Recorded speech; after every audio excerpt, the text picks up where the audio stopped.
It is Seahawks Today by Chat Sports. Tyler Jones here with you. So glad to have you with us. Coming up on today's show, we are going to look at potential draft targets for the Seahawks out of the Senior Bowl that was played over the weekend in Alabama. We will break that down for you coming up in just a few moments from right now. Before we do that, though, I want to make sure that you are subscribed to the channel as we are counting down to the NFL Draft here on Seahawks Today each and every day, and we are closing in on 35,000 subscribers, less than 400 away, but we need your help to get there. If you love the Seahawks, if you know somebody that loves the Seahawks, make sure they're subscribed to the channel because we cover this team like no one else does with daily news and rumors. We're also covering free agency and trades. We do live shows every Wednesday. If you love your Seattle Seahawks, you need to subscribe to the channel. If you're looking for any reason to subscribe, just do it because they told you to, okay? Simple as that. Subscribe now for free. Doesn't cost you a thing. YouTube.com/Seahawks TV. Help us get to 35K here on the channel. The Senior Bowl was over the weekend in Birmingham, Alabama, and on today's show, we're going to look at some potential draft standouts for the Seahawks. According to Michael-Shawn, who covers Seattle for The Athletic, he put a great article out there that I highly encourage you to go check out if you haven't already, with a list of guys that could be good fits for Seattle in the draft and that had good weeks at the Senior Bowl.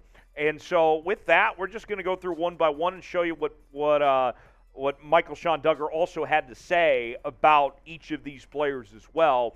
And so with that, let's go ahead and get started at the receiver position.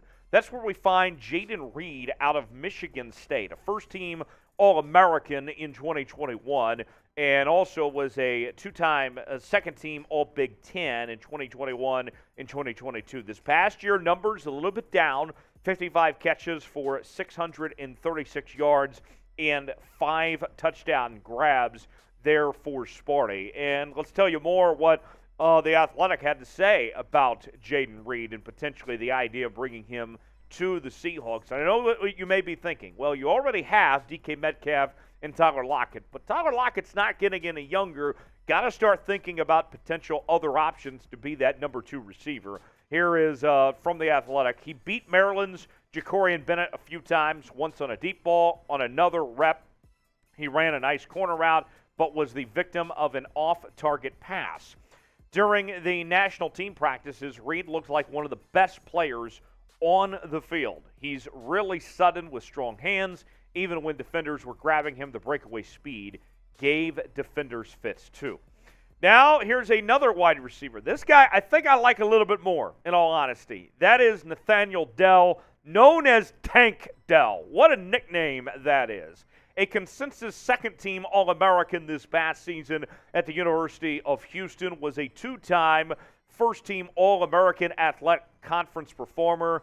And you look at those numbers this year. I don't care if you weren't playing in the Power 5 or not. Those numbers are incredible. 17 touchdowns, over 100 receptions, and nearly 1,400 receiving yards for Tank Dell this past year at Houston. Here's more on Nathaniel Dell.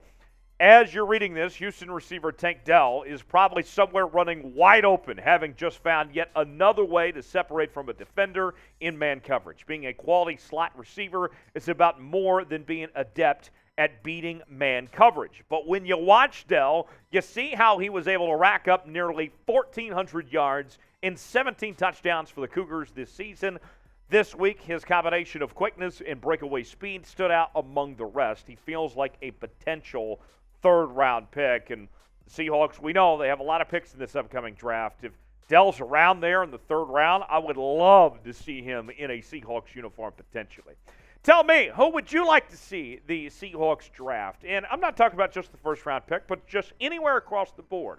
Who is a name or two that comes to mind that you would love to see in a Seahawks uniform this upcoming season? Let me know in the comments section. Give me one name that comes to mind who you'd like to see in a Seahawks uniform in 2023.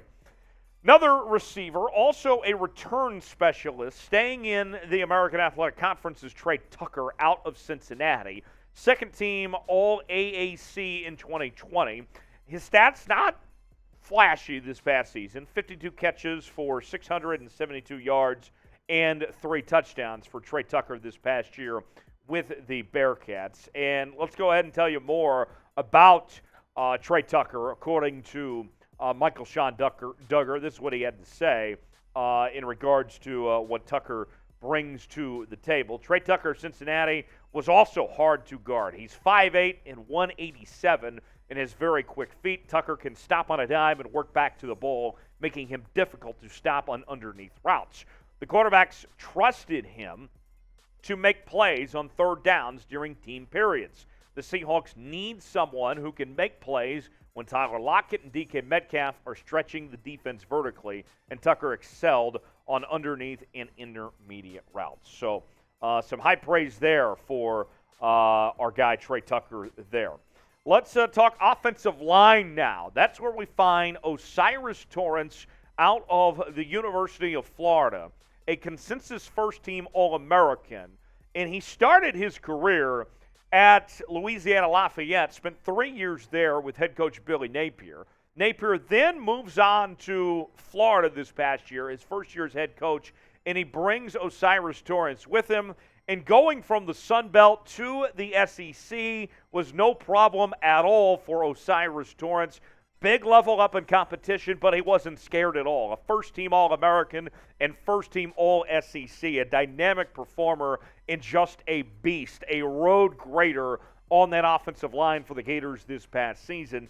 Here's what Michael-Shawn Dugar had to say about what he did at the Senior Bowl this week. It's hard not to notice guard O'Cyrus Torrence, 6'4", 337, a consensus All-American at Florida this past season. Torrence consistently moved defenders in the run game and was one of the few interior linemen who seemed to never get driven back into the quarterback during one-on-one drills.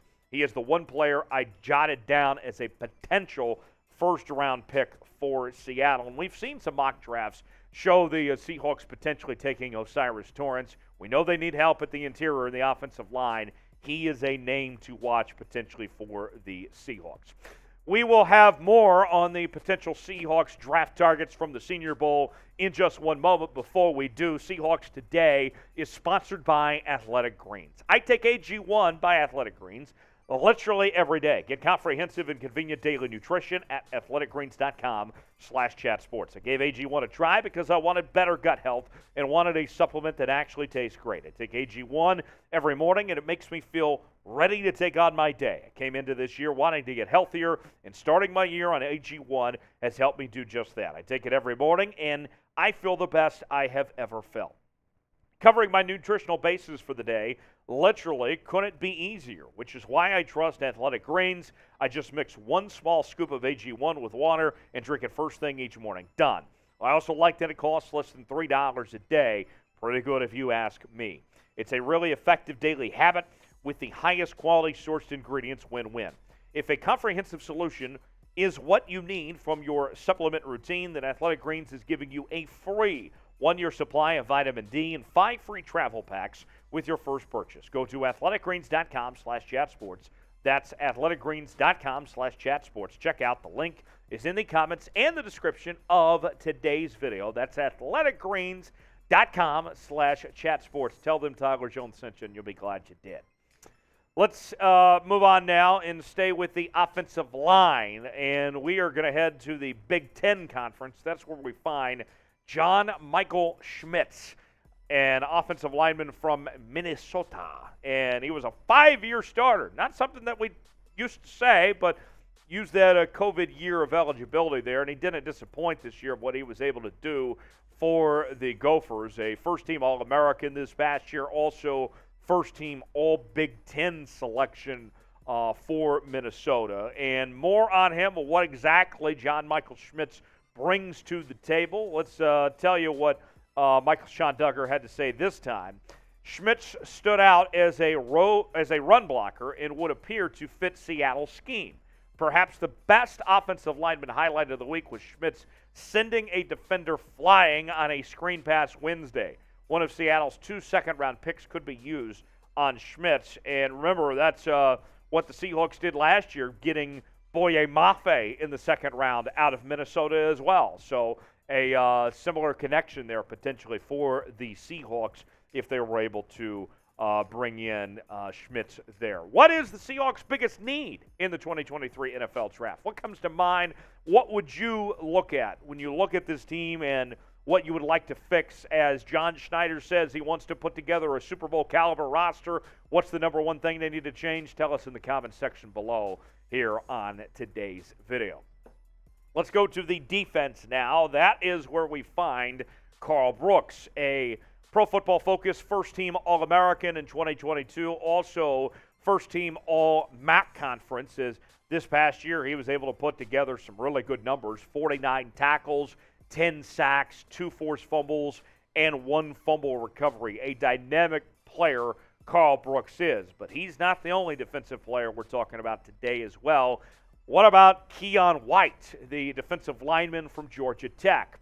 Now, what's interesting about Keion White, you are talking about a pure athlete here at Keion White. Started his career at Georgia Tech as a tight end, then became an edge rusher, and this past year included 54 tackles, 7.5 sacks, and 1 pass breakup. He was also third-team All-ACC in 2022. So here's what The Athletic had to say about both of these guys. White would be more of an edge guy, whereas Brooks would be in the middle, playing the role of a Shelby Harris or Poona Ford. Ditto for Wisconsin defensive tackle Cano Benton, who had a nice week.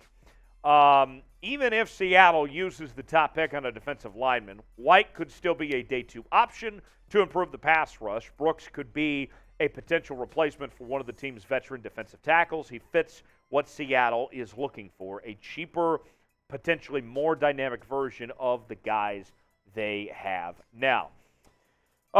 Staying with the defensive line here, that's where we find Isaiah Foskey from Notre Dame, a consensus first-team All-American there with the Fighting Irish, and was a 2-year starter. The numbers for Foskey were pretty dang good, if you ask me, in 2022, with 45 tackles, 11 sacks, 1 forced fumble, and 1 fumble recovery. Remember, Notre Dame didn't play in a conference championship game, didn't make the college football playoffs, so he played in 13 games and had 11 sacks. You're looking at a guy who was just averaging just under a sack a game. Pretty dang good. Isaiah Foskey is a long-armed, athletic pass rusher who really popped on the first day. He didn't flash as much the next 2 days, though, but was still better than some of the other edge rushers. So, I got 2 more guys to get to, but as we go through this, and what you've read and what you saw from the Senior Bowl on Saturday, if you watched it or not, I'm just very curious from what you guys have heard. Who was your favorite player from the Senior Bowl? Who's a guy that stood out to you that you watched that you would like to see in a Seahawks uniform next year? Tell me in the comment section who stood out to you from this past week's Senior Bowl in the comment section below. A couple more names for you. This is one of my personal favorites. Will McDonald the fourth, the edge rusher out of Iowa State, and as a Big 12 football fan that went to the University of Kansas, I am so glad that this guy is gone now, that he is moving on to the NFL and don't have to deal with him anymore, because he has been a problem for offenses over the last several seasons. Not 1, not 2, a 3-time first-team All-Big 12 performer, and back in 2021 was named the co-defensive lineman of the year. This past season, 36 tackles, 5 sacks, 1 forced fumble, and 1 fumble recovery. He, I got to tell you, is a guy you do not want to face offensively. He wreaks havoc. He causes a lot of issues for offenses to try to stop of what he brings to the table. The scouting report on Will McDonald IV landed in my notes all 3 days of practice. He had good reps in coverage and quality pass rush wins, including a spin move on Tennessee's Darnell Wright. McDonald reminded me of Darrell Taylor with perhaps a few more pass rush moves.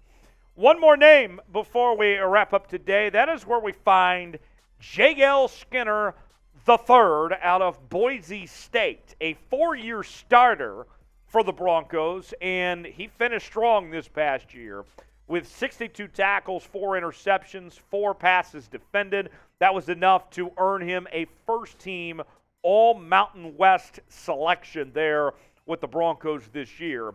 And the scouting report on him, he's more of a box safety like Jamal Adams than a post safety like Quandre Diggs. But the coaches moved him around this week. He used his 32.5-inch arms to shed blocks and attack the ball in coverage. He's a physical player, too. Skinner would be a luxury pick for Seattle, but resource allocation aside, he could be a fun player to have in a Pete Carroll defense. And we've seen what Pete Carroll's done over the years when it comes to those safety spots. Watch out, J.L. Skinner III could be very fascinating to bring him into Seattle. So, with some of these players that we're talking about, in with the draft just a couple of months away, I'm very curious. What's your confidence level in the Seahawks draft? That management, that Pete Carroll, John Schneider and company are going to get this right. They had a great draft last year. Can they do it again? Can they capitalize on all the picks that they have? Scale it for me in the comment section, your confidence level in the Seahawks entering the 2023 NFL Draft. As always, you can follow me on social media, Twitter, Instagram, and Facebook, talking about your Seattle Seahawks, and I will see you next time right here on Seahawks Today.